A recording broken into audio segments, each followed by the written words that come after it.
Kita bertemu lagi Bapak Ibu. Assalamualaikum warahmatullahi wabarakatuh. Bismillahirrahmanirrahim.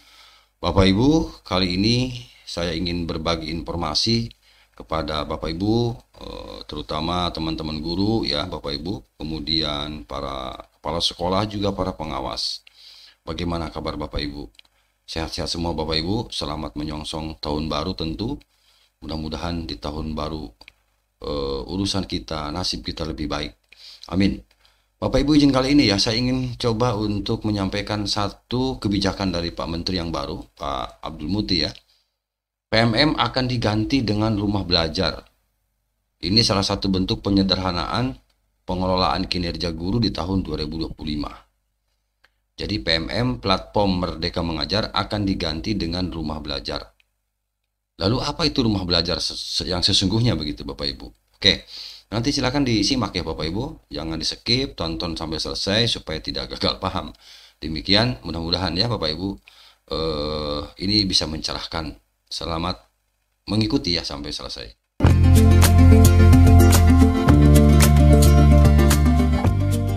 Baik Bapak Ibu, kita coba untuk bahas dulu kolaborasi PMM dengan kinerja sebelum kita jelaskan apa sebenarnya rumah belajar itu ya Bapak Ibu. Nah, kolaborasi PMM dengan kinerja. Memanfaatkan teknologi internet dalam pengelolaan kinerja guru merupakan salah satu langkah strategis yang diambil oleh Kementerian Pendidikan.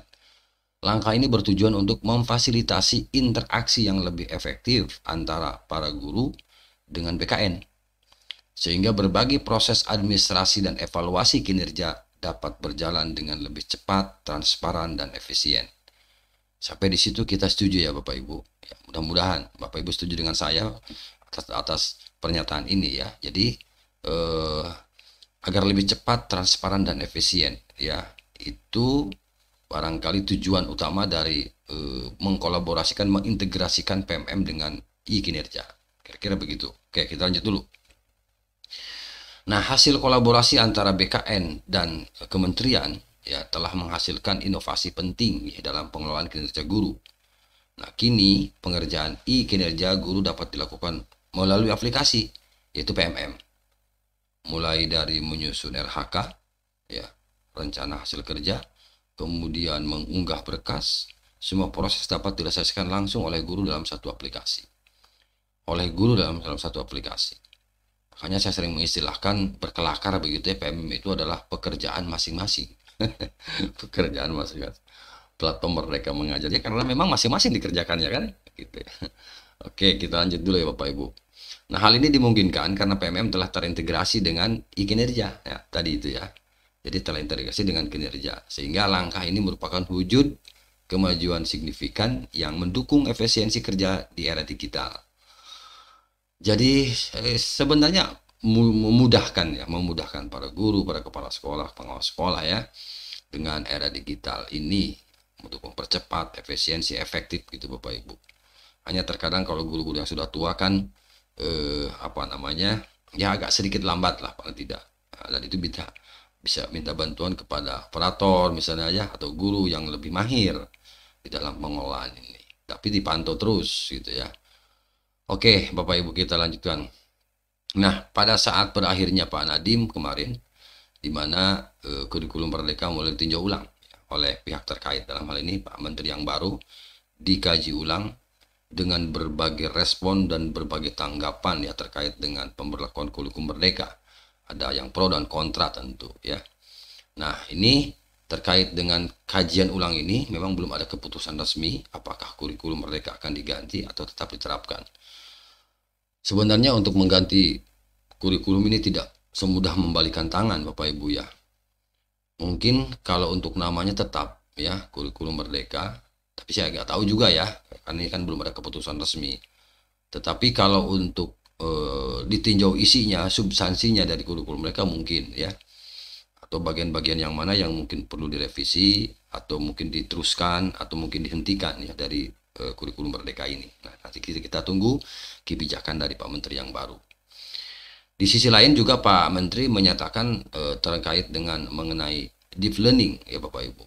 Dan deep learning itu kan bukan kurikulum, tapi pendekatan, salah satu pendekatan pembelajaran deep learning yang sempat dipahami oleh masyarakat itu sebagai kurikulum baru. Bukan, yang bukan kurikulum baru. Deep learning itu adalah sebuah pendekatan. Dan ini pernah diluruskan juga oleh Pak Menteri. Oke. Kemudian menegaskan bahwa deep learning itu bukanlah sebuah kurikulum. Iya betul, kurikulum melainkan pendekatan pembelajaran yang menitik beratkan pada pengalaman belajar. Nah, ini Bapak Ibu, teman-teman guru yang harus dipahami betul terkait dengan deep learning ya Bapak Ibu. Dimana nanti pada proses pembelajarnya lebih menekankan kepada pengalaman belajar siswa yang lebih mendalam dan bermakna ya tentu bagi siswa, sehingga mampu mendorong pemahaman yang lebih baik dan berkelanjutan. Nah, peninjauan ulang ini Bapak Ibu diharapkan juga dapat menghasilkan solusi yang lebih relevan dan yang praktis, sehingga dapat membantu guru menjalankan tugas mereka dengan lebih optimal tanpa merasa terbebani oleh tuntutan administratif. Jadi harusnya untuk urusan administratif itu porsinya harus lebih sedikit ya, karena guru tugasnya pada hakikatnya guru itu bertugas untuk mengajar di kelas ya, pada saat proses pembelajaran. Jadi jangan terlalu dibebankan dengan tuntutan administratif. Nah, ini yang mungkin dikaji ulang oleh Pak Menteri. Kemudian menurut Pak Menteri juga pernah disampaikan dalam berbagai kesempatan ya Bapak Ibu bahwa pengelolaan kinerja guru pada tahun 2025 simpel, tidak ribet dan tidak perlu ribut. Ini jargonnya ya. Jadi simpel, tidak ribet dan tidak ribut gitu ya. Artinya akan menjadi jauh lebih sederhana. Nanti kita lihat. Kemudian tanpa kerumitan dan kekhawatiran yang berlebihan, sasaran kinerja pegawai SKP hanya perlu disusun 1 kali dalam 1 tahun ya. Nah, sementara ini kan SKP kan kita 2 kali ya, 2 kali. Jadi Januari sampai ke Juni, Juli sampai Desember.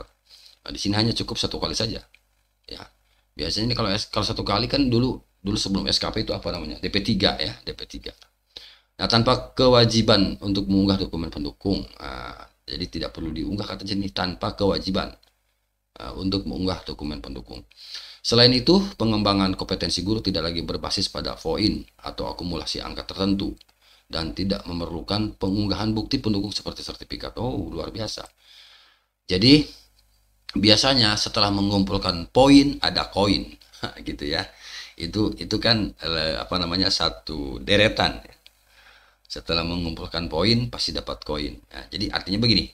Ya, siapa yang rajin Bapak Ibu untuk mengumpulkan poin ya, mengumpulkan poin itu dari sisi proses pembelajaran, kreativitas, kemudian kegiatan-kegiatan lain yang Bapak Ibu lakukan, dan itu nanti akan menghasilkan poin. Pada akhirnya poin-poin itu nanti ditukar dengan koin, misalnya dengan penghargaan, mungkin sertifikasi, kenaikan gaji berkala, kenaikan pangkat ya, begitu. Hanya dengan itu guru ya.